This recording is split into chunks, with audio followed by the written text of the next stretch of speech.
Ang tanong ng marami ngayong linggo dito sa mundo ng crypto ay ito.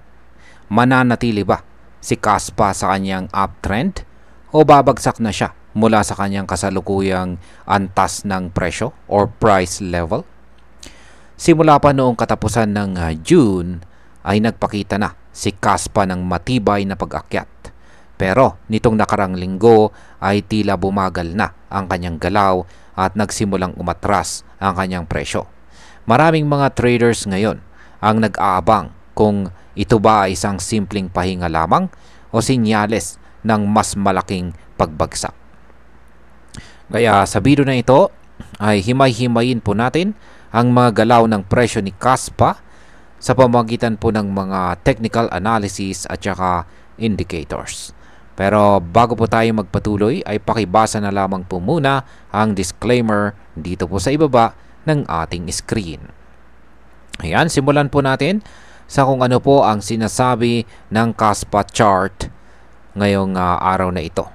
Ayan, meron po silang ibinahagi rito na chart ni Kaspa or Kaspa USDT trading pair mula po sa TradingView. Ito po ay isang 4-hour chart time frame. Ngayon, kung titignan po natin ang 4-hour chart time frame ni Kaspa dito ay makikita nating nananatili pa rin siya technically sa isang uptrend. Meron tayong rising trend line na nagsimula pa noong kalagitnaan ng June at hindi pa ito nawabasag hanggang ngayon. Kasalukuyang gumagalaw po si Kaspa sa presyo na mas mababa lamang ng kaunti sa 0.10. Nasa ilalim din siya ng 30-day EMA o Exponential Moving Average na nakapwesto sa presyong 0.1005. Yan po yung kulay blue na linya. Yung rising trend line ay yan naman yung diretsong kulay itim na linya. Yan, napakahalaga po ng trend line support na nasa pagitan ng presyong 0.095 hanggang 0.097. Kapag hindi ito nabasag, ay may tsansa pa rin na umakyat muli ang presyo ni Kaspa. Pero kung tuluyang bumigay ito at ito ay kung tuluyan pong bumigay or nabasag ito, ay may backup support naman sa presyong 0.091 hanggang 0.093. Sa kabilang banda ay may resistance level po na nagbabantay sa EMA area at sa presyo na 0.110 hanggang 0.112. Kapag nabasag po ni Kaspa ang mga price levels na ito ay posible po siyang umakyat hanggang sa presyong 0.115 at 0.120. May isa ring pattern na posible pong mabuo sa chart. At ito po ay ang tinatawag na W pattern, kung saan ay isang bullish pattern na kadalasang nauuwi sa breakout kapag na-confirm. Yan, sa mga technical indicators naman po tayo. Ano naman ang sinasabi ng mga technical indicators dito? Ayan, dito ay may table po tayo nakikita rito na nagpapakita ng mga indicators dito. Ayan, iba't ibang mga indicators. At simulan po natin sa RSI. Ayan, RSI o Relative Strength Index ay nasa 51.688. Ibig sabihin ay nasa gitna lang ito ng neutral zone. Ang sunod ay ang ADX or Average Directional Index ay nasa 29.868. Ibig sabihin naman ito ay may unti-unting nabubuong lakas ang trend. Pangatlo ay ang MACD. Ito po ay nasa negative 0.008. Medyo may kahinaan pa ang bullish momentum.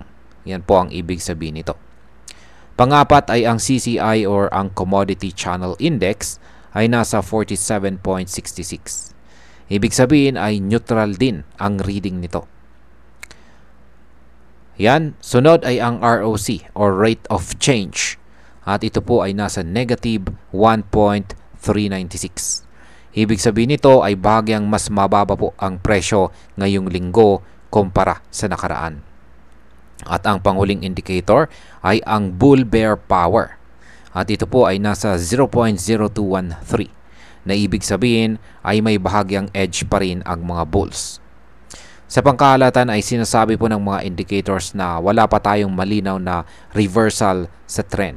Pero may ilang senyales na nagpapakita ng posibleng recovery or pagbawi kung magtutuloy-tuloy ang momentum ng mga buyers. Ngayon ay ano naman po ang posibleng mangyari kung sakaling maging bearish itong si Kaspa. Ayan. Kung babasagin po ni Kaspa ang kanyang trendline support sa 0.095 ay posibleng bumaba po siya patungo sa presyong 0.091. Kapag hindi rin kinaya ng presyong ito ay maaari pa siyang lumusot hanggang sa presyong 0.087. Ang ganitong senaryo ay mangyayari kapag mas nanaig ang selling pressure at hindi na kayang i-defend ng mga bulls ang kanilang support zones. Ano naman ang mas realistic na galaw ni Kaspa ngayong linggo? Ayan, may tatlo tayong realistic. Yung bearish scenario ay kanina po.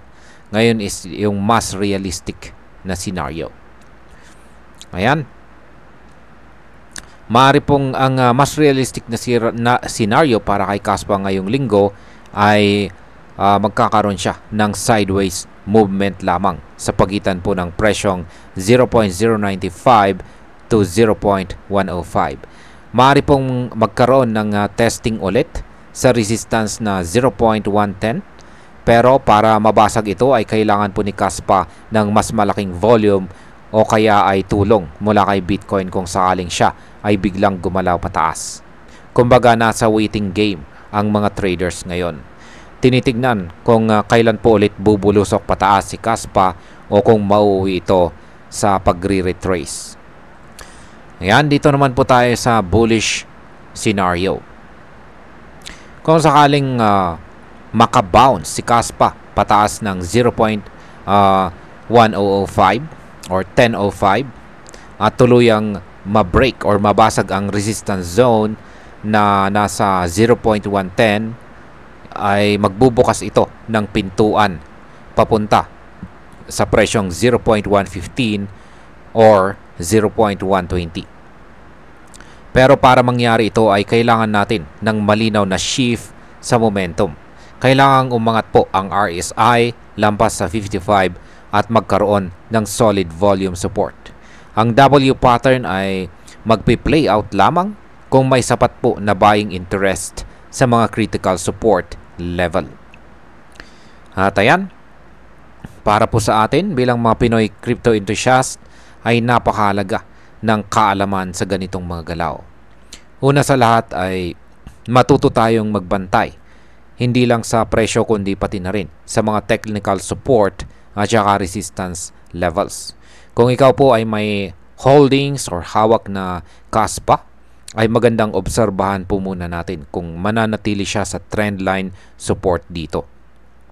Kung gusto po nating mag-entry ay mas safe kung hihintayin natin na magkaroon ng pagkabasag ang resistance na nakaabang sa presyong 0.110 upang mas malinaw na bullish ang galaw. Sa kabilang banda, kung napansin mong bumabagsak na siya sa ilalim ng 0.091 na presyo, ay maaring magandang pagkakataon ito para magbenta at maghintay ng mas murang entry point.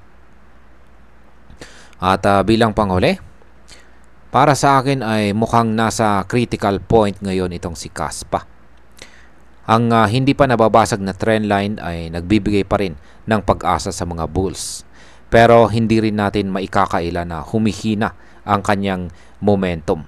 Hindi ito dapat i-take for granted. Maganda po ang ipinapakitang setup sa chart, pero kung hindi po papasok ang mga buyer ngayong linggo, ay baka mauwi lang ito sa sideways o pababang galaw. Kaya ang pinakamagandang gawin po natin ngayon ay ang magbantay. Huwag pong pumasok agad hanggat walang malinaw na confirmation kung bullish o bearish na ba talaga ang susunod na hakbang ni Kaspa. At ayan, hanggang dito na lamang po tayo sa video na ito mga ka-crypto. Marami pong salamat sa panonood. Ingat po tayo lagi at God bless po sa ating lahat.